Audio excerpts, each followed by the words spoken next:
Hola, ¿qué tal? Soy el profesor Luis Icalese y va a estar a mi cargo esta clase, ¿sí?, sobre la formulación de ejes en las planificaciones. El objetivo de la clase es que podamos ver qué es el eje, abordar qué es el eje como parte integrante de la planificación. La vez pasada vieron con la profesora Diana Pitkin los objetivos de la planificación. Esta vez vamos a empezar a ver el eje, que es otro integrante muy importante de la planificación y de la programación de la enseñanza, y sobre todo vamos a ver qué relación guarda ese eje, que es muy importante en la planificación, con la selección de los contenidos de la enseñanza y con los objetivos y con nuestro planteo general. Acuérdense una cosa, vimos en la primera de las clases que para nosotros la postura, digamos, con respecto al aprendizaje importante tiene que ver con el constructivismo, es decir, nosotros consideramos que la buena enseñanza es aquella que intenta desarrollar en los alumnos procesos constructivos, que el conocimiento se construye y que la buena enseñanza es aquella que de alguna manera intenta promover esos procesos constructivos en los estudiantes. Entonces, esto solamente, digamos, se lleva a cabo desde las estrategias o las actividades, o estos procesos constructivos tienen mucho que ver, digamos, con la forma en que uno programa la enseñanza, selecciona los contenidos y fija los objetivos. Pensemos, por ejemplo, en los objetivos que tenemos como docentes sociólogos, ¿sí?, para nuestros alumnos. ¿Qué esperamos que desarrollen? Pensamiento crítico, análisis, ¿sí?, formas de concebir y de explicar los fenómenos sociales. Bueno, todo eso. ¿Sí? Si yo tengo esos objetivos, espero que los alumnos, digamos, tengan todas esas capacidades y esas habilidades cognitivas. ¿Con qué criterio tengo yo entonces que programar la enseñanza? Tengo yo que planificar la enseñanza. Y acá aparece, digamos, la cuestión, ¿sí?, del eje como algo muy importante, ¿no es cierto?, para desarrollar esas planificaciones. Por eso, igual que la vez pasada, vamos a empezar a desarrollar esta clase a partir de un PowerPoint con algunas consideraciones, ¿sí? Cuando lo permita, digamos, la cuarentena, la situación que estamos viviendo en la Argentina, seguramente, digamos, vamos a ir todos nosotros, digamos, a, bueno, a las escuelas y de alguna manera vamos a desarrollar nuestras prácticas con alumnos reales, ¿sí?, con alumnos, digamos, efectivos. Entonces, ¿cómo va a ser esa práctica docente? ¿Cómo se va a desarrollar esa práctica docente? Y acá justamente, digamos, lo que intentamos entonces es presentar algunas cuestiones para poder tener herramientas, para poder planificar, para cuando esa situación se, digamos, efectivice. Entonces, ¿sí?, el título de esta clase es la planificación de la enseñanza en ciencias sociales y la formulación de ejes, o la formulación de planificaciones a partir de ideas ejes. Y vamos a ver ahora la importancia del eje y fundamentalmente, digamos, la relación del eje de la planificación con el resto de los componentes y con nuestro planteo didáctico. ¿Sí? Vamos a poner un ejemplo. Supongamos que uno tiene que dar, ¿no es cierto?, tiene que dar dictadura militar argentina, o sea, la última dictadura militar entre el 76 y el 83. ¿Cómo la va a dar? Generalmente, cuando en las clases presenciales, cuando yo planteo planos teórico-prácticos, yo pongo el título en el pizarrón y digo, bueno, ustedes imaginen que van a una escuela, ¿no es cierto? La escuela hablan con la profesora de educación cívica y la profesora les da el tema dictadura militar para desarrollar. ¿Cómo lo van a desarrollar? ¿Qué temas darían ustedes y qué contenidos darían con respecto a ese tema, ligados a ese tema? Y generalmente, digamos, lo que me responden los practicantes, y seguramente, digamos, cualquiera que va a dar ese tema tiene en la cabeza, son muchas de las cosas que acá aparecen en la lista. Represión, genocidio, doctrina de la seguridad nacional, tortura, dispositivos de moderno, liberalismo, grupos económicos, bueno, plan contra, Martínez de Oz, etc. Hay un montón, digamos, de temas que se podrían dar, y seguramente, digamos, hay un montón de otros temas que ustedes darían y que a lo mejor no surgieron, digamos, en las exposiciones pasadas, a mí no se me ocurrieron para poner en este PowerPoint. Ahora, ¿cuál es el punto principal? Ustedes imagínense una práctica de 5 clases. Hay que desarrollar unidad didáctica en 5 clases, en 4 encuentros. ¿Se puede enseñar todo esto? ¿Podríamos enseñar todo esto? Y en el caso de que pudiéramos, todo esto, ¿de qué forma se podría enseñar? ¿Cómo creen que se podría enseñar? Sí, de memoria, repitiendo. Generalmente los docentes, digamos, que no están formados en didáctica, en pedagogía y que no reflexionan sobre los procesos de enseñanza, suelen tener justificaciones o discursos justificatorios para esto. Suelen decir, bueno, hay que darlo porque está en el programa, hay que darlo porque en el libro de texto aparece en este orden. Y generalmente se piensa en la enseñanza como una serie de temas, ¿no? De temas generalmente inconexos, de temas, digamos, que, digamos, son una especie de lista, que no tienen relaciones lógicas entre ellas. Entonces, ¿cómo se podría superar esto? ¿cómo se podría pensar una planificación para promover procesos constructivos, procesos reflexivos y para ligarlo con los objetivos de la enseñanza que uno como docente sociólogo tiene para los alumnos? Y aquí viene la cuestión, ¿cierto? Generalmente los conocimientos que se enseñan sin representar o sin responder a ninguna pregunta, ¿sí?, no sirven de mucho. Acá les pongo, ¿sí?, algunos ejemplos, ¿no? ¿Qué pasa, digamos, con los temas que se enseñan sin ninguna pregunta que ordene, que organice, que sirva justamente para seleccionar el contenido y para darle un sentido a ese contenido? ¿Es productivo desde el punto de vista didáctico? ¿Tiene capacidad didáctica enseñar una lista de temas sin ninguna vinculación con ninguna pregunta, con ninguna, digamos, con ninguna inquietud? Entonces, lo que planteamos justamente es que para seleccionar el contenido y para justamente, digamos, poder desarrollar planificaciones, lo que proponemos es que esas planificaciones se desarrollan en función de un eje problemático. Entonces, fíjense una cosa.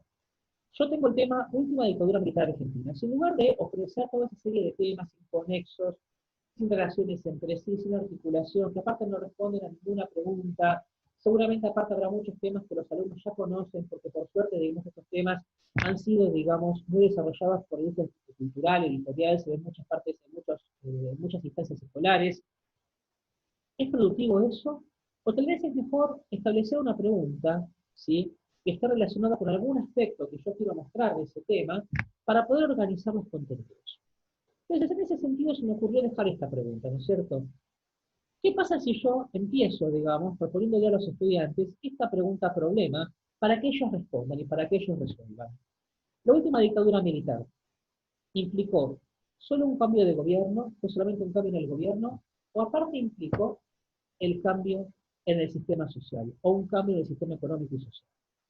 Esta pregunta, ¿sí?, obviamente tiene una dirección, porque la idea de la pregunta es orientar a los alumnos hacia una respuesta, pero fíjense, digamos, que aparte esta pregunta en principio me permite no solamente generar una inquietud, proponerles un desafío para que tienen que pensar los alumnos y tienen que reflexionar, y para reflexionar y poder responder necesitan de los contenidos y de los conocimientos que uno va a enseñar, sino que además a mí me permite como docente seleccionar aquellos contenidos que considero más importantes y aparte secuenciarlos y jerarquizarlos.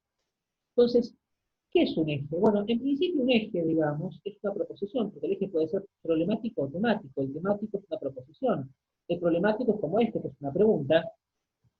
Y esa proposición lo que permite al docente es justamente poder seleccionar contenido, aglutinar ese contenido, articular ese contenido, secuenciar ese contenido, y aparte darle una direccionalidad a la enseñanza. O sea, esto desde el punto de vista del docente.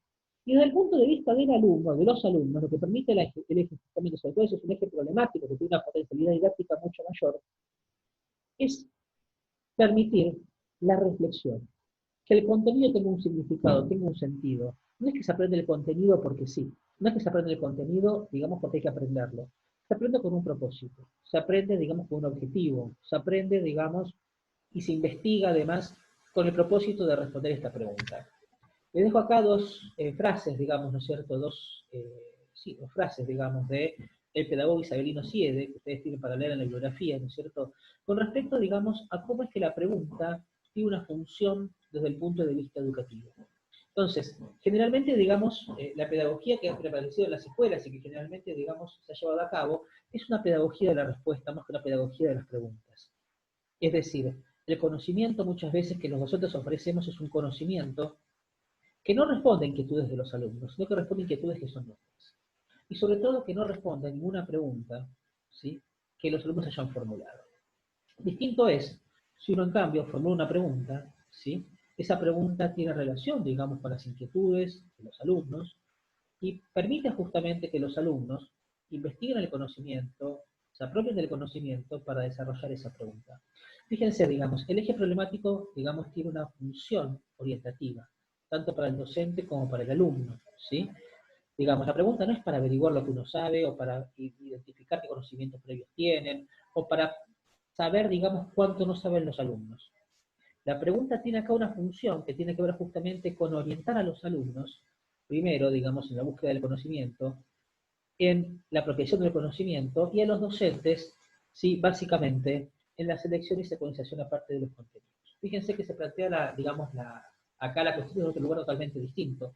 No es dar conocimientos, no es dar saberes ya armados, ya hechos, sino por un lado ofrecer una pregunta que permita, digamos, la aglutinación del contenido y que permita a los alumnos aparte la reflexión, ¿sí?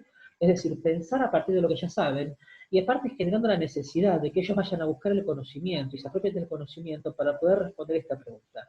Es muy importante que cuando ustedes den sus clases, esta pregunta eje, a través de la cual van a ordenar, digamos, toda la planificación, se la plantea a los chicos, a los alumnos, el primer día de clase.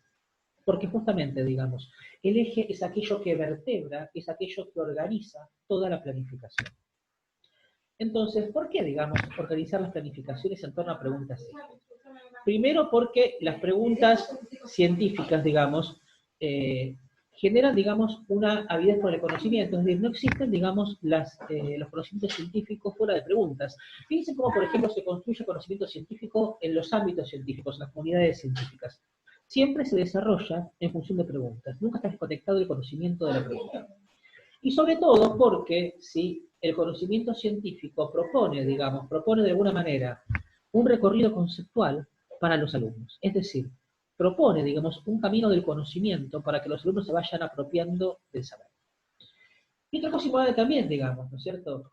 Acuérdense de lo que vimos en la primera de las clases, digamos. Una de las condiciones para que el conocimiento sea asimilado tiene que ver con que tenga, primero, una relación con los saberes previos de los alumnos, pero aparte también tiene que tener una estructura lógica. El saber que se presenta no se puede presentar inconexo, no se puede presentar sin ningún tipo de conexión. Lo que genera justamente, digamos, el eje, es que ese conocimiento se aglutina, ese conocimiento se articula y se presenta, digamos, organizado en una red conceptual, ¿sí?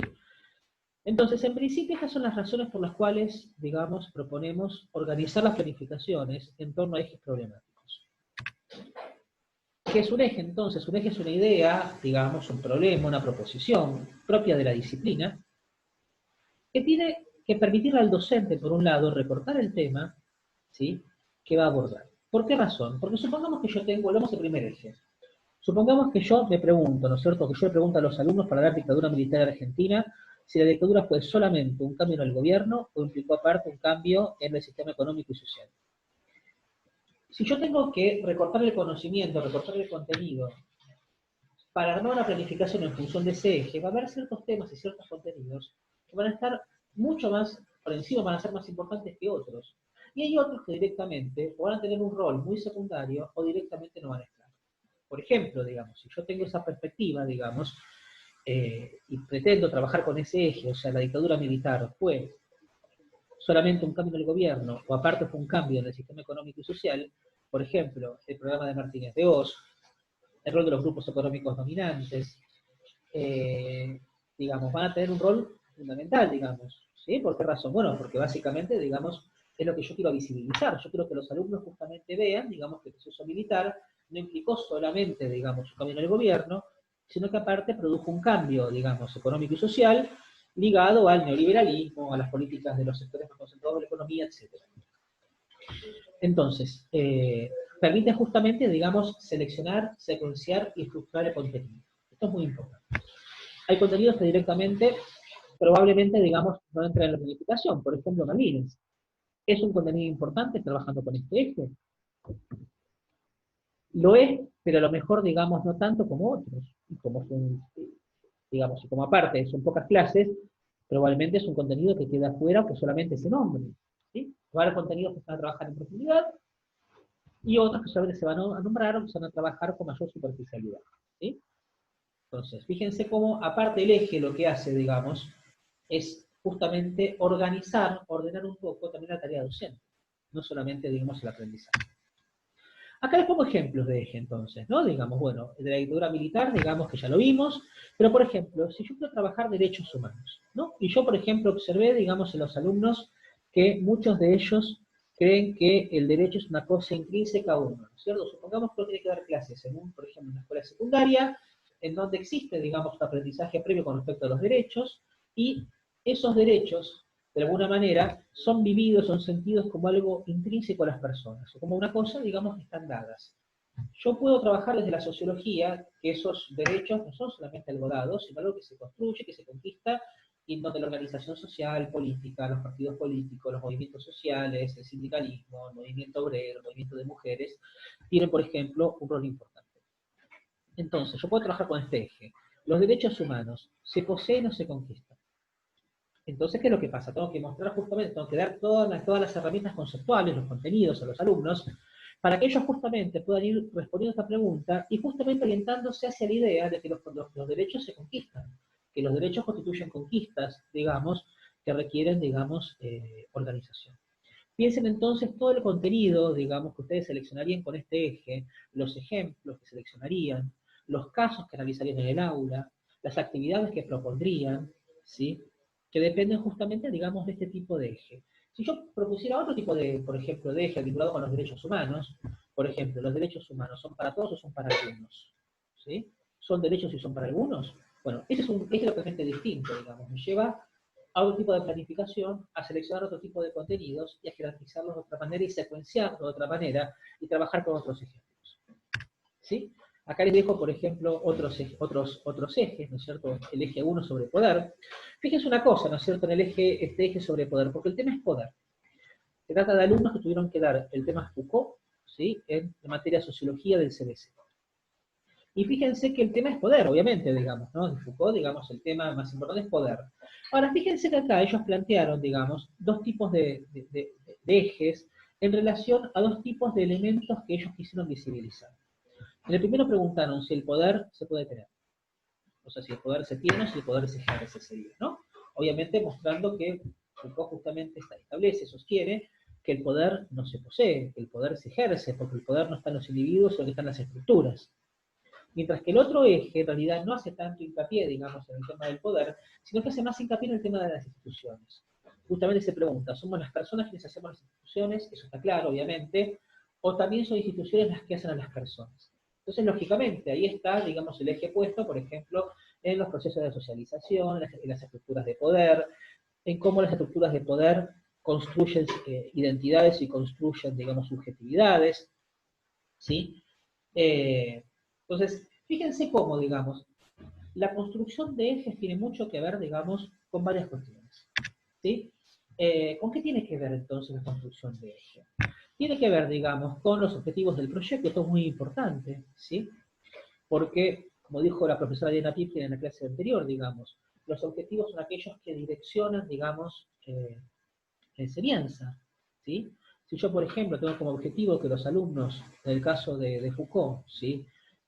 Identifiquen las tecnologías de poder que constituyen, digamos, a las subjetividades y que aparte identifiquen en qué medida las subjetividades están construidas por relaciones de poder, bueno, ese eje, digamos, es mucho más afín y mucho más coherente, digamos, con ese eje, ¿sí? Y con esos objetivos.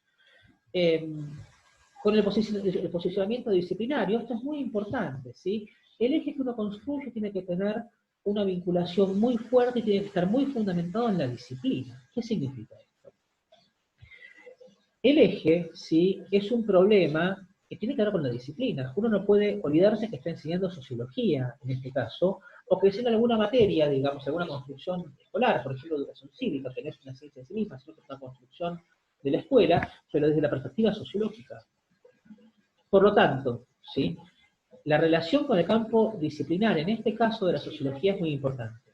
Si yo me pregunto, por ejemplo, si los derechos se poseen o se conquistan, y justamente quiero hacer hincapié en que los derechos se conquistan, entonces me estoy guiando o me estoy parando en una concepción del derecho desde la sociología, ¿sí? La otra concepción es el derecho natural, que no es una concepción, digamos, que la sociología tenga como propia de la sociología. ¿Sí? Entonces, por un lado eso, tiene que ver con los objetivos, esto es muy importante, los objetivos del proyecto didáctico. Hay ejes, digamos, que no se ajustan a los objetivos, esos ejes hay que desecharlos o hay que tenerlos en cuenta. Tiene que ver, digamos, con el campo disciplinar de la sociología, con el posicionamiento ideológico del docente, ¿sí? Esto es muy importante también, que el docente se sienta cómodo desde el punto de vista ideológico, digamos, ¿cierto? Porque puede haber un eje que es, digamos, absolutamente válido desde el punto de vista sociológico, que se ajusta a los objetivos, pero que bueno, que uno no comparte desde el punto de vista ideológico, ¿sí? las ideas previas del docente y sobre todo con las capacidades cognitivas y los saberes previos de los alumnos. A ver, la pregunta, digamos, que constituye el eje, tiene que ser, digamos, posible de ser entendida y recepcionada por los alumnos. ¿Sí? ¿Por qué razón? Porque tiene que promover en ellos procesos cognitivos. Tiene que promover las ganas de saber, las ganas de responder esa pregunta, tiene que generar justamente todo un proceso vinculado a la búsqueda del conocimiento y del contenido. Entonces, evidentemente, digamos, no se puede, digamos, armar ejes o construir ejes que no tienen que ver, digamos, con ¿sí? esas capacidades cognitivas previas. Por ejemplo, el ejemplo que siempre ponemos en clase, en las clases presenciales. Yo tengo que dar sociología, por ejemplo, tengo que dar, supongamos, el capitalismo, ¿no? Capitalismo en la Argentina. El capitalismo en la Argentina es un capitalismo moderno y occidental como el que señala Max Weber, o es un capitalismo aventurero y ciudad amigo, como también señala Max Weber, digamos, en referencia a los capitalismos fuera de Europa Occidental. Bueno, es un eje que desde el punto de vista, digamos, de la disciplina es válido, pero no es válido desde el punto de vista, digamos, de eh, los saberes previos de los alumnos. Obviamente, si yo quiero dar este eje, digamos, quiero armar este proyecto para la escuela secundaria. Si yo quiero armar este eje para la escuela secundaria, digamos, no va a ir. Si en cambio yo quiero este eje utilizarlo en un curso de doctorado, un curso de maestría, digamos, en un curso de la facultad, bueno, probablemente ahí, digamos, ese eje sea válido. ¿Por qué razón? Porque ya los alumnos saben que es el capitalismo. ¿Sí? Pasa lo mismo con ejes que son válidos desde el punto de vista disciplinar, pero que no son, digamos, coherentes con los objetivos. Supongamos que yo tengo como objetivo que los alumnos, digamos, valoren la democracia, un objetivo actitudinal, supongamos. Yo puedo poner entonces como eje la democracia es una forma de gobierno del pueblo o es una forma más de dominación burguesa, porque se puede justificar desde el punto de vista teórico que la democracia es una manera más de justificación burguesa. Sería válido desde el punto de vista, digamos, epistemológico, desde el punto de vista disciplinario. Pero es válido desde el punto de vista de los objetivos que yo tengo como profesor para ese, digamos, para ese curso. Tengo que pensarlo bien. ¿Sí? Entonces, en principio, sí, tenemos que pensar, digamos, que el eje está en relación con estas cuestiones. ¿Sí? ¿Y por qué es importante, y por qué es tan importante, digamos, el eje? Bueno, como dijimos antes, porque el eje es lo que nos permite, ¿sí?, desarrollar la planificación. No solamente le ofrece un camino conceptual, un recorrido conceptual, digamos, a los alumnos, a los estudiantes, sino que aparte y fundamentalmente le permite al docente seleccionar aquellos contenidos y secuenciarlos, y aparte darle un sentido a la planificación, darle, digamos, una organización y constituir a la planificación en un todo, porque acuérdense justamente que eh, digamos, ese todo, digamos, esa planificación, digamos, organizada, ¿no es cierto?, de esa manera, es lo que permite precisamente a los alumnos aprenderlo de manera coherente y aparte permite desarrollar en ellos procesos constructivos. Y acuérdense que el constructivismo, digamos, el aprendizaje como construcción, es nuestra postura respecto de cuáles son las buenas prácticas de la enseñanza. Bueno, por hoy llegamos hasta acá, ¿sí? Mucha suerte y nos veremos en la próxima clase. Hasta luego.